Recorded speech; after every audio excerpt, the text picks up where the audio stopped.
ఓం సాయిరామ్. సమర్థ సద్గురు సాయినాథ్ మహారాజుకి జై. సాయి భక్తులందరికీ నమస్కారం అండి.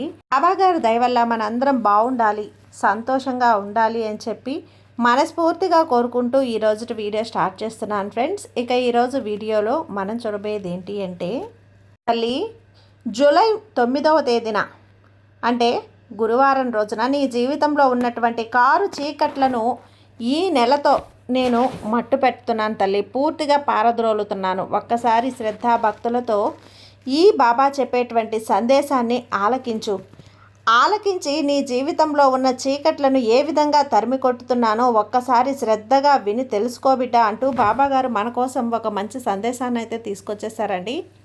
ఆ సందేశం ఏంటి, ఆ సందేశం రూపంలో బాబాగారు మనతో ఏం చెప్తున్నారో తెలుసుకునే ముందుగా మన ఛానల్ని ఫస్ట్ టైం చూస్తున్నట్లయితే ప్లీజ్ సబ్స్క్రైబ్ చేసుకోండి ఫ్రెండ్స్. వీడియో నచ్చితే కనుక లైక్ చేసి సపోర్ట్ చేయండి. ఇక వీడియోలోకి వెళ్ళబోయే ముందుగా ఒక్కసారి, ఎక్కడెక్కడో మీరు జ్యోతిష్యం చెప్పించుకొని తృప్తి చెందకుండా, మనశ్శాంతి అనేది లేకుండా, మీ సమస్య అనేది ప్రాబ్లంకి ఆ సొల్యూషన్ అనేది దొరక్క మీరు అసంతృప్తిగా బాధపడుతూ ఉన్నట్లయితే ఒక్కసారి మనకు బాగా తెలిసినటువంటి గురువుగారు శ్రీ షిరిడి సాయిబాబా ఆశీస్సులతో జ్యోతిష్యం చెప్తున్నారు గురూజీ సుబ్రహ్మణ్యం రాజు గారు.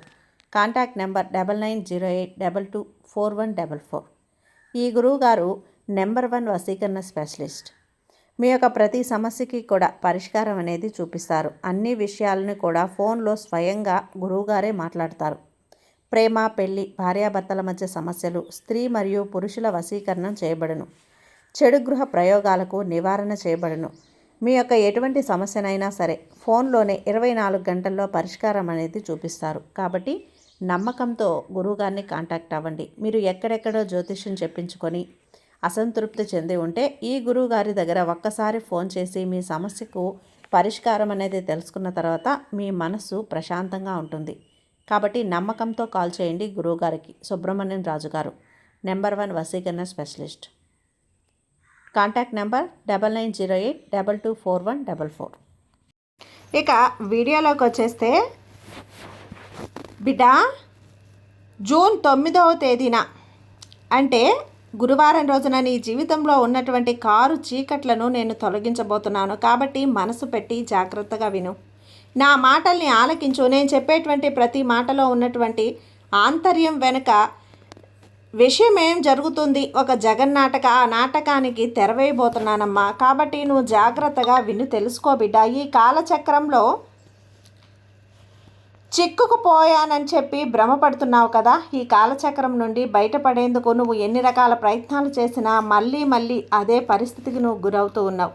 ఒక సమస్య ముగియగా ముందే మరొక సమస్య నీ జీవితంలో తలుపు తట్టడం ప్రారంభిస్తూ ఉంది.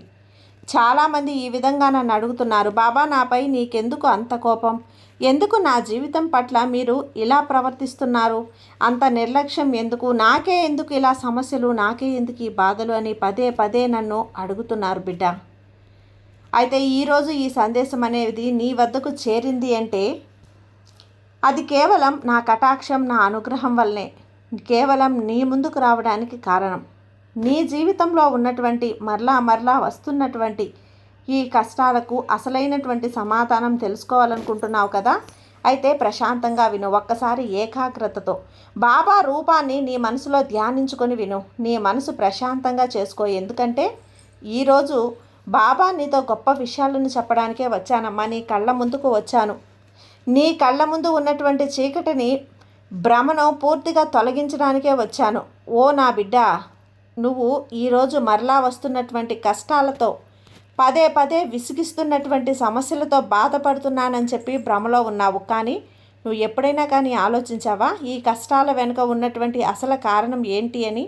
నువ్వు అనుకుంటున్నావు కదా సమస్య బయటపడబోతుంది అనుకునేలోపు మరొక సమస్య ఎదురవుతూ ఉంది అని, ఏ పని కూడా సరిగ్గా జరగటం లేదని, ఏ సంబంధం కూడా నాకు నిలవటం లేదు అని, ఆర్థిక ఇబ్బందులు నిన్ను విడిచిపెట్టడం లేదని, నీ జీవితంలో ఏది కూడా ఏ కోరిక జరగడం లేదని, ఇలా ఒకటి అనుకుంటే తిరిగి మరలా మరొకటి వస్తుందని చెప్పి బాధపడుతున్నావు కదా. ఇప్పటి వరకు నేర్చుకోలేనటువంటి గుణపాఠాలను నీ జీవితంలో ఎన్నో నేర్చుకున్నాను. అయితే ఇప్పుడు నేను నీకు చెప్పబోయే మాటలు ఏంటి అంటే, నువ్వు సమస్య ప్రభావాన్ని మాత్రమే తొలగించాలని చెప్పి కోరుకుంటున్నావు. కానీ ఆ సమస్యకు అసలు కారణం తొలగిపోయేంత వరకు కూడా ఈ సమస్యలు ఎప్పుడూ కూడా నిన్ను చుట్టుముడుతూనే ఉన్నాయి. నీవు తెలియకో సమస్యల నుంచి పారిపోవాలని ప్రయత్నిస్తున్నావు, వాటితో పడలేకపోతున్నావు, కానీ చివరికి అలసిపోతున్నావు. గుర్తుపెట్టుకో, ఎప్పుడెప్పుడు నీపై కష్టం వచ్చిందో అప్పుడు నేను నిన్ను ఒంటరిగా విడిచిపెట్టానా? ఒక్కసారి గుర్తు చేసుకోమ్మా. ఏ రోజైనా నిన్ను ఒంటరిగా ఉన్నప్పుడు కానీ, భయంలో ఉన్నప్పుడు కానీ నేను విడిచిపెట్టలేదు. నీకు భయం వచ్చినా కూడా నిన్ను భయాన్ని దూరంగా విసిరిపారేసే కానీ నిన్ను మాత్రం నేను దూరం చేసుకోలేదు. మళ్ళీ మళ్ళీ ఎప్పుడూ కూడా ఆ భయాందోళనలోనే చిక్కుకుపోయి ఉంటున్నావు. ఎందుకంటే నువ్వు భయాన్ని నీ సహచరుడిలా చేసుకుంటున్నావు. నేను నీకు ఎప్పుడూ కూడా చెప్పేది ఒక్కటే, శ్రద్ధ, సబూరి. నువ్వు శ్రద్ధను ఉంచు, అలాగే సబూరిని కూడా నీ మనసులో దాచుకో. నీ నుండి పూర్తిగా దూరం పారిపోతున్నావు. అందుకే మరలా బాబాయ్ ఈ పరిస్థితి ఏంటి అని చెప్పి నేను నీకేదో నేర్పిస్తున్నానని, నీకేదో ఇస్తున్నాను అని, అలాగే నీ జీవితంలో ఏదో ఒక బంగారమైనటువంటి భవిష్యత్తును ఇవ్వబోతున్నానని నువ్వు గమనించలేకపోతున్నావు. నువ్వు నన్ను మర్చిపోలేకపోతున్నావు. బహుశా నన్ను క్షమించడం అనేది నువ్వు నేర్చుకోవాలి. అహంకారాన్ని తగ్గించుకోవాలి. సంపూర్ణమైనటువంటి భగవంతునిపై నమ్మకాన్ని కలిగి ఉండాలి. వీటిని తప్ప నువ్వు ఏది కూడా నువ్వు నేర్చుకోవాలి. పూర్వజన్మల యొక్క ప్రభావం నిన్ను పదే పదే అదే బురదలోకి లాగుతూ ఉండొచ్చు, కానీ నువ్వు బాధపడద్దు బిడ్డ.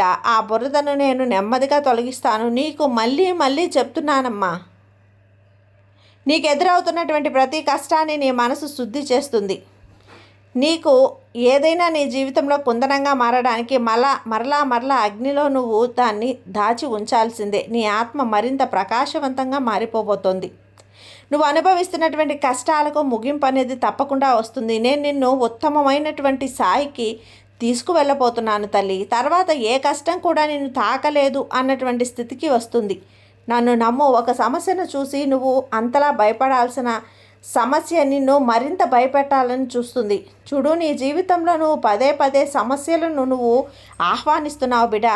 నీ ప్రతి ఆందోళన, ప్రతి భయం, ఆ సమస్య మరింత పెద్దదిగా ఈ రోజు నుండి నీకు ఆ పాత సమస్యలను, కొత్త సమస్యలను, వీటన్నింటినీ కూడా తొలగించి ప్రశాంతంగా వాటిని చూసి ఇలా చెప్పు, బాబా నన్ను పరీక్షిస్తున్నాడు, కాలం నేను పరీక్షిస్తుంది, కాబట్టి ఈ పరీక్షలో నేను ఎలాగైనా కానీ గెలుపొందుతున్నాను అని ఆ సమస్యలకు చెప్పుకో. అలాగే నువ్వు భయపడడం మానేసి రోజు ఆ సమస్య నిన్ను విడిచిపెట్టి దూరంగా వెళ్ళిపోతుంది. ఎందుకంటే భయమే అతిపెద్ద సమస్య. ఆ భయమే నిన్ను సమస్యలోకి లాగుతుంది. కాబట్టి భయపడద్దు.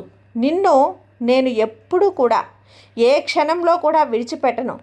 ఒక భ్రాంతి, అలాగే చీకటి, ఒక మాయ పొర నిన్ను ఎప్పటికీ కూడా అలా ముసుగు వేసి కప్పెట్టి వేస్తుంది. అంటే భగవంతుడు నిన్ను మళ్ళీ చూడడం లేదని, భగవంతుడు నీ మొర ఆలకించడం లేదని ఒక మాయ పొర నిన్ను కప్పి ఉంది. ఆ పొరలో నువ్వు చిక్కుకున్నావంటే బయటకు రాలేకపోతున్నావు. కాబట్టి జాగ్రత్తగా ఉండు, జాగ్రత్తగా ఆలోచించు. భగవంతుడు ఎప్పుడు కూడా ప్రతి వ్యక్తిని కూడా, ప్రతి భక్తురాల్ని కూడా చూస్తూనే ఉంటాడు. కాబట్టి నువ్వు కన్నీళ్లు పెట్టుకోకు. నేను ఈరోజు నీతో ఉన్నాను అనే భరోసాను కూడా నీకు ఇస్తాను. భగవంతుడు నీకు ఆ భరోసాని ఇస్తున్నాడు బిడ్డ. ఈరోజు ఈ జూన్ 9వ తేదీన నీ జీవితంలో ఏ కష్టాలైతే ఉన్నాయో, ఏ సమస్యలైతే ఉన్నాయో వాటన్నింటినీ కూడా దూరంగా నీ నుండి విసిరి పడేసేయి. నన్ను నిజమైనటువంటి హృదయంతో విశ్వసించేటువంటి ప్రతి భక్తుని యొక్క వాళ్ళ సందేశాలను, బాధలను నేను నా వరకు తీసుకుంటాను. ఒక సమస్యకు కారణం అనేది నేను ఇంకా దాని యందు కొత్త విషయాలను నేర్పించాలని చెప్పి అనుకుంటున్నాను. గ్రహించు తల్లి. నువ్వు నీ లోపల నుండి బలంగా మారే వరకు నీ ముందుకు వచ్చేటువంటి ప్రతి సమస్య కూడా నీ ముందు తల వచ్చేంత ధైర్యం వచ్చేంత వరకు ఆ సమస్య నుండి నువ్వు పూర్తిగా బయటకు తీసుకురాను. ఇది కేవలం నా సంకల్ప బలం. కాబట్టి ఏ కష్టాన్నైనా సరే అన్యాయంగా స్వీకరించడం నేర్చుకో. అది నీ విజయానికి మొదట మెట్టు తల్లి. నీ ప్రార్థనలో ఎప్పుడూ కూడా నీ బాధను తొలగించు, నా బాధను తొలగించు, ఈ కష్టాన్ని దూరం చేయని మాత్రమే చెబుతావు. కానీ ఎప్పుడైనా ఇలా అడిగావా, బాబా కష్టాల ద్వారా నిజంగా నాకు నేర్పించినటువంటి పాఠాలకు నిజంగా ధన్యవాదాలు తండ్రి, తమరు నిజంగా చాలా రకాలుగా చెప్పాలంటే మంచే చేశారని ఎప్పుడైనా కృతజ్ఞతతో చెప్పావా? అయితే ఇప్పుడు విను తల్లి, ఏ క్షణం నుండినైతే నీ సమస్యల నుంచి అలాగే నీ కష్టాల నుంచి నువ్వు పూర్తిగా బయటపడాలనే భ్రాంతిలో నువ్వు కొట్టాడుతున్నావో అప్పుడు నీ అదృష్టపు తలుపులు ప్రారంభమవుతాయి. కృతజ్ఞతతో ఉండే మనిషి దైవీకమైనటువంటి సానుకూలమైనటువంటి భక్తితో అనుసంధానం అవుతాడు. నిజంగా నాతో అనుసంధానమైనటువంటి ప్రతి ఒక్క ఒత్తిడి నీ జీవితంలో పేదరికం కావచ్చు, అనారోగ్యం కావచ్చు, చిక్కుముడులు కావచ్చు, సంబంధం కావచ్చు, ఏ సమస్యనకైనా సరే శాశ్వతమైన వాటిని తగినటువంటి పరిష్కారం అవే దొరుకుతుంది.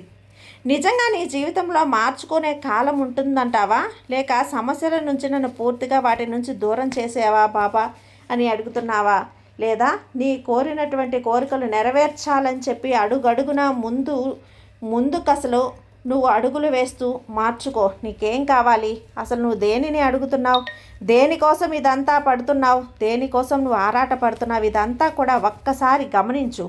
నిన్ను నువ్వు మార్చుకోవడం ప్రారంభించు. నీ అలవాట్లను మార్చుకోవటం అనేది ప్రారంభించు.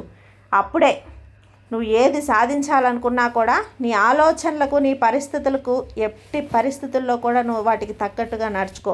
నువ్వు ఎప్పటిలాగే అదే విధంగా నీకు అన్నీ కనిపిస్తాయి తల్లి. కాబట్టి నీ యొక్క ఆలోచన విధానాన్ని, నువ్వు చూసినటువంటి చూపును మార్చుకో. ఇకపై నీకు ఏ కష్టం వచ్చినా దానిని సమస్యగా కాకుండా భగవంతుని యొక్క ఆశీర్వాదంగా నువ్వు గుర్తుంచుకోవాలి తల్లి.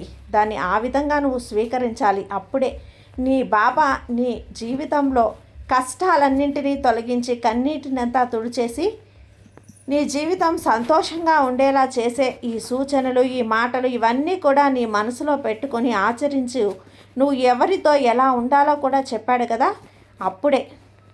అప్పటి నుంచి చూడు భగవంతుని యొక్క ఆశీర్వాదం, అద్భుతమైనటువంటి లీలలు నీ ముందు ఎలా ప్రత్యక్షమవుతాయో. ఒకదాని తర్వాత ఒకటి వరుసగా నీకు నచ్చిన విధంగా నీ జీవితాన్ని మార్చుకునే క్షణాలనేటివి నీకు ప్రారంభమైపోయాయి బిడ్డ. అద్భుతమైనటువంటి ఈ సాయి అనుగ్రహం నీ ముందు ఎలా ప్రత్యక్షమవుతుందో ఒకదాని తర్వాత ఒకటి చూస్తేనే తెలుస్తుంది కదా. ఇప్పటికైనా నీ బాబా చెప్పేది నమ్మావా?